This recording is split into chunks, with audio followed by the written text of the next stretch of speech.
Donc moi je suis Hideki Naoibrak, je suis directeur des systèmes d'information. Pour cette intervention, en fait, je remplace mon collègue Othman Joumadi, qui est le référent numérique de la ville, et donc qui est le principal coordinateur de tout le travail que je vais présenter. Donc à la ville, je vais peut-être rappeler des choses pour certains, enfin c'est des infos qui ont déjà été présentées par le passé, mais je ne pense pas que tout le monde soit au courant. Je pensais que c'était intéressant déjà de parler de la gouvernance autour du numérique. Donc comme je le disais, il y a un référent numérique qui est l'élément central en fait de la gouvernance. Il est directement rattaché au secrétariat général.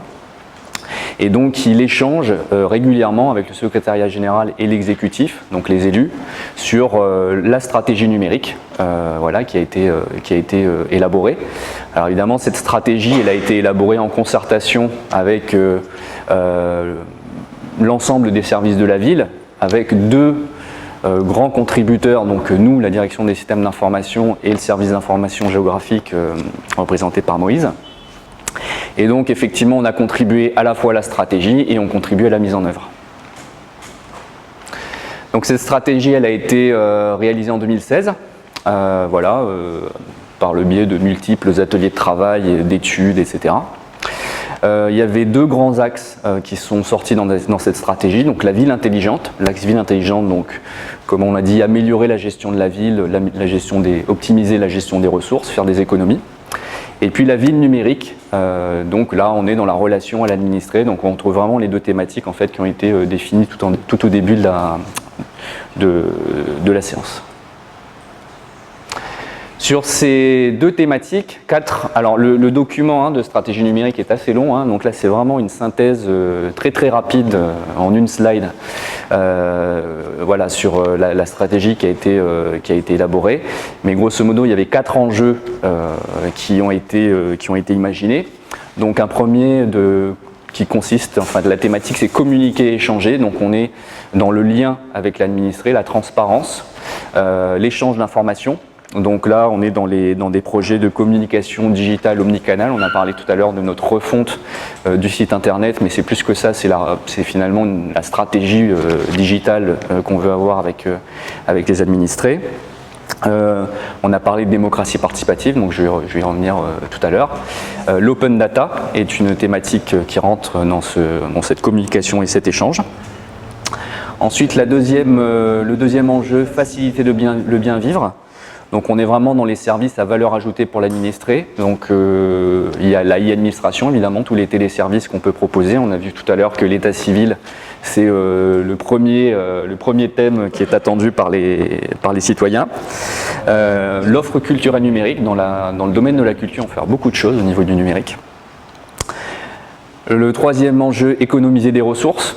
Donc en termes de ressources, on a l'eau, l'électricité, l'éclairage, les déchets, donc ça a déjà été dit précédemment. Et puis l'aménagement de la ville, donc là c'est une réflexion en fait dans le cadre de la stratégie, c'était une réflexion autour des infrastructures, donc soit sans fil Wi-Fi, IoT, donc Internet des objets connectés, soit filaire avec potentiellement de la fibre optique, et puis aussi du déploiement de mobilier urbain connecté.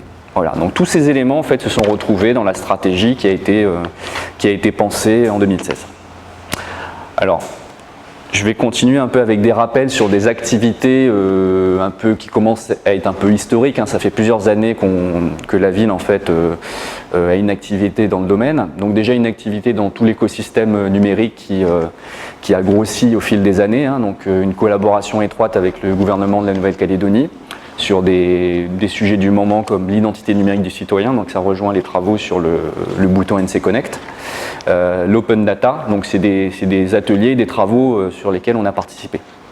Des soutiens à des événements, donc voilà, il y a déjà d'autres intervenants ont parlé des événements qui ont eu lieu ces dernières années, Hackathon, les Smart Days, Diginova, TEDx, donc voilà, il y a pas mal d'événements de plus en plus chaque année en fait autour de la thématique.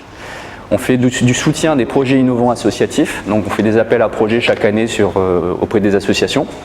Donc à titre d'exemple, cette année, 8 associations ont été choisies et se partagent une enveloppe de 6 millions pour développer des actions innovantes. Et puis, effectivement, notre événement phare qui est Nouméa Numérique, qui était la fête du numérique auparavant et qui s'appelle Nouméa Numérique et qui aura lieu le 17 juillet. Ce qu'on fait depuis aussi un moment, c'est les espaces publics numériques. Donc au jour d'aujourd'hui, il y en a 9. Donc ça permet de faire de l'AI inclusion, notamment de lutter contre tout ce qui est fracture sociale ou fracture numérique. On a actuellement 3000 inscrits à ces EPN. Donc le premier service offert, c'est déjà de l'équipement libre accès pour ceux qui n'ont pas d'informatique ou de PC à la maison. Mais il n'y a pas que ça, il y a toute une animation des ateliers en fait, de découverte à Internet, à l'informatique, qui sont réalisés par les animateurs qui interviennent dans ces structures. Il y a des animations de type qui se sont développées, alors moi je ne les ai pas toutes en tête, hein, mais de l'impression 3D, de la réalité virtuelle. Dernièrement, il y avait une animation Van Gogh au Rex en réalité virtuelle. Et puis on travaille avec le gouvernement pour labelliser, donc le label case numérique du gouvernement, pour labelliser certains de ces EPN. Donc on a Moravel, Magenta qui est en cours de labellisation. Évidemment le Wi-Fi public, donc ça commence à faire quelques années puisque ça a démarré en 2013. Donc au jour d'aujourd'hui on a 28 sites qui proposent du Wi-Fi public à travers la ville, 18 000 inscrits. Et en simultané, en moyenne, on a à peu près 600 connexions simultanées. Donc évidemment, le site le plus important, c'est la place des Cocotiers. Mais bon, il y a d'autres endroits plus ou moins petits. On a le parc du Receiving aussi, qui est, on va dire, en termes de taille, qui est un site assez important. Au niveau des démarches en ligne, donc on propose déjà des choses, des petites choses au niveau des actes de naissance, de mariage, principalement autour de l'état civil. Mais bon, j'en reparle après, ça reste à développer. Et puis sur notre site, on a aussi une cartographie interactive qui a été sur laquelle le service de l'information géographique a beaucoup travaillé. Donc c'est de la géolocalisation thématique sur beaucoup de sujets. Donc on veut connaître les emplacements des bâtiments administratifs, des crèches, voilà, il y a différentes informations qu'on peut retrouver sur cette carto interactive. Donc ça, on va dire que c'est plutôt les choses un peu historiques qu'on faisait. Et sur ces dernières années, je vais présenter quelques services qu'on a mis en production. Donc à commencer par une application mobile, alors qui est sortie sous le nom de Simplicity, mais qui change de nom, qui va s'appeler Simply Nouméa. Donc c'est une application qui a été réalisée en partenariat avec NJ Pacific Informatique pour la partie développement. La CCI et le syndicat des commerçants, puisqu'on mutualise en fait un certain nombre d'informations dans cette appli, à la fois provenant de la ville mais aussi de ces autres structures. Elle a été lancée sur les stores, donc Apple Store et Google en 2018. Donc au jour d'aujourd'hui, alors voilà, les derniers chiffres qu'on m'a donnés, c'est qu'il y aurait eu 13 000 téléchargements de l'appli. Et au jour d'aujourd'hui, les fonctionnalités, c'est surtout du push d'infos. Donc vous pouvez retrouver dedans de manière, je dirais, dans un endroit unique, en fait, tout un tas d'informations sur les commerces, donc, qui proviennent de la CCI, du syndicat des commerçants, de l'événementiel, donc tout un tas d'événements en fait, qui se passent sur la commune de Nouméa, des services, une offre culturelle et sportive, des circuits touristiques et des informations sur les transports. Donc les perspectives, je sais que voilà, c'était intéressant effectivement d'entendre le retour d'expérience de tout à l'heure, puisqu'on s'est beaucoup interrogé en interne sur une V2 qui permettrait en fait à l'usager de faire l'inverse, de nous envoyer de l'information, donc de prendre en photo effectivement des dégradations, des charges sauvages, enfin voilà, de signaler en fait des informations. Donc ça c'est en débat, c'est pas quelque chose pour l'instant qu'on a lancé. Il y avait aussi le fait de déployer des beacons dans la ville, notamment au niveau des commerces, pour pouvoir, si jamais on passe devant un beacon, en fait, ça nous envoie, je sais pas, la promo du mois chez le commerçant devant lequel on passe, ou des choses comme ça. Donc ça, c'était des choses en débat. Mais pour l'instant, on est sur cette V1 et il n'y a pas, en tout cas, de nouvelles récentes qui font qu'on va, en tout cas, à court terme, avancer. Deuxième service qu'on a lancé assez récemment, le Proxibus. Donc ça, c'est un bus que vous avez certainement déjà vu, donc qui sillonne la ville toute la semaine. Donc ça a été lancé en 2017. Au jour d'aujourd'hui, il fait une rotation sur 5 sites. donc qui sont identifiés. Il y a environ, donc, sur les estimations qui ont été faites, 4000 usagers par an au niveau de ce Proxibus. Et les différents services que ce Proxibus offre, donc il y a les services d'un EPN, mais de manière mobile, donc au sein du bus. Donc c'est aussi un point d'accès Wi-Fi qui va se déplacer. Selon les stats, c'est à peu près un quart des 4000 usagers qui utilisent vraiment cette partie EPN. Et puis les autres usagers vont surtout utiliser les services de la ville décentralisés. Donc ça leur évite en fait de se déplacer à l'hôtel de ville ou se déplacer directement au niveau de l'accueil de l'administration. Donc ils vont pouvoir faire des démarches d'état civil, d'élection, payer l'AREOM, donc la redevance sur les ordures ménagères. Allo-mairie, donc c'est notre service téléphonique qui permet de signaler des choses dans la ville. Et puis petit à petit, ça intéresse d'autres partenaires qui du coup profitent de cet équipement pour aussi décentraliser leurs services. Donc il y a la CAFAT, il y a la MIGE, le SMTU aussi qui utilise cet équipement, le RSMA, puisqu'il y a pas mal de jeunes en fait qui le fréquentent, donc du coup ça intéresse les services du RSMA, et puis d'autres, j'ai pas tout cité. Donc c'est un Proxibus aussi qui se positionne en dehors de ses rotations hebdomadaires, qui va se positionner sur des événements phares de la ville, donc il sera là à Nouméa numérique le 17 juillet. C'est d'ailleurs, je dirais, le pic de fréquentation du bus, il est à ce moment-là. Il est en fin d'année sur l'événement Nouméa Plage, donc il s'installe aussi sur cet événement. Il s'est installé, il y a eu un événement qui s'appelait Freeride Festival, donc qui était au skatepark de mémoire de Sainte-Marie. Et donc il a servi de QG multimédia pour des jeunes pour faire des ateliers de montage vidéo. Donc ça, je dirais, c'est deux services assez emblématiques de la ville. Et puis je vais citer tout un tas d'autres services en fait qui sont utilisés et qui ont été lancés, je dirais, de manière sur lesquelles il y a peut-être eu moins de communication, mais qui existent et qui sont opérationnels. Donc on a un service de médiathèque en ligne, voilà, donc c'est des cours en ligne d'informatique, langue, musique, etc. Il y a aussi donc une bibliothèque avec 16 500 ouvrages qui sont accessibles en ligne à l'administré. Donc Moïse en parlait un peu tout à l'heure, on a fait un POC de démocratie participative sur l'entraîneur, la future entraîneur de la ville. Alors voilà, maintenant je vais venir plutôt sur les actions qui sont, c'est à la fois des études, des projets, donc ça a vraiment des taux d'avancement complètement différents en fonction du sujet. Mais voilà, on a démarré des choses sur ces sujets-là. Donc il y a eu beaucoup déjà ça a beaucoup parlé de parking intelligent. Donc nous on lance notre POC sur le parking dit Jaurès, qui est juste à côté.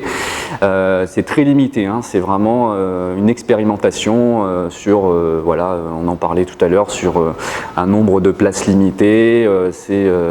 On va voir un petit peu, on va tester ça et on va voir ce que ça donne. Le PUSM, ça parle à quelqu'un, le PUSM? Le parc urbain de Sainte-Marie, donc qui se construit à Sainte-Marie, voilà, et qui devrait ouvrir septembre-octobre, voilà, grosso modo. C'est un des équipements phares de la ville. Il y a eu la piscine de Magenta, que vous avez tous vu apparaître. Il va y avoir le parc urbain de Sainte-Marie. Et il va y avoir les quais ferries aussi. Donc ça, c'est vraiment les grands chantiers emblématiques. Donc il va y avoir dans ce parc urbain de Sainte-Marie une maison de la biodiversité, donc ça fait le lien avec ce que tu disais, qui sera construite selon des normes bioclimatiques en fait, avec une ventilation naturelle, etc.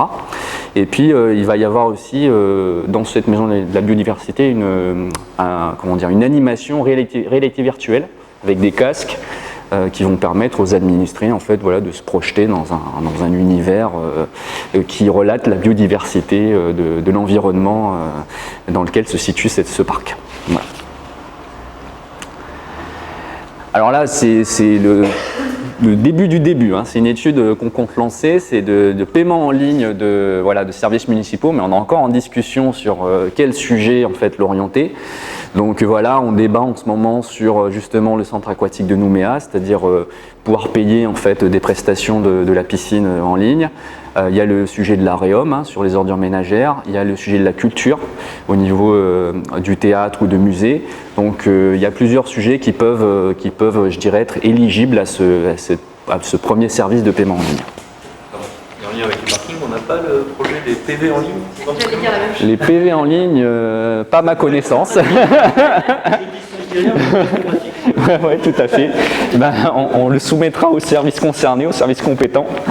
Voilà, toutes ces initiatives-là sont, je dirais, émanent en premier lieu du référent numérique qui fait le recensement, qui fait un peu comme vous, qui benchmark, qui va voir ce qui peut se passer ailleurs, qui va voir les services compétents parce qu'il y a derrière des services en fait qui sont censés être derrière l'écran. Enfin, quand l'administré fait une démarche, il faut qu'un service lui réponde quelque part.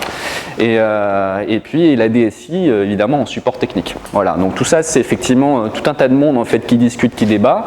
Tout le monde n'a pas forcément les mêmes objectifs, les mêmes contraintes. Et voilà, c'est des sujets des fois qui avancent un peu lentement. Hein. La prise de rendez-vous passeport, ça aussi c'est un sujet sur lequel on échange depuis un certain temps. Donc voilà, il avance plus ou moins en fonction des priorités, mais voilà, on discute beaucoup autour de ce sujet. La plateforme Open Data, alors là, ça a bien avancé ces derniers temps. Donc effectivement, ça a été un sujet qui a été très porté chez nous par le référent numérique, de pouvoir sortir une plateforme Open Data. Et on a décidé en interne de faire un quick win technique, c'est-à-dire que de commencer par l'information IG, puisque notre SIG, donc, qui est une plateforme ArcGIS, permet en fait, avec quasiment pas d'investissement technique, en fait, de déployer une plateforme en ligne Open Data sur l'information géographique. Voilà. Et comme il y a une information géographique au niveau de la ville qui est très riche, donc c'était l'occasion effectivement de proposer ça.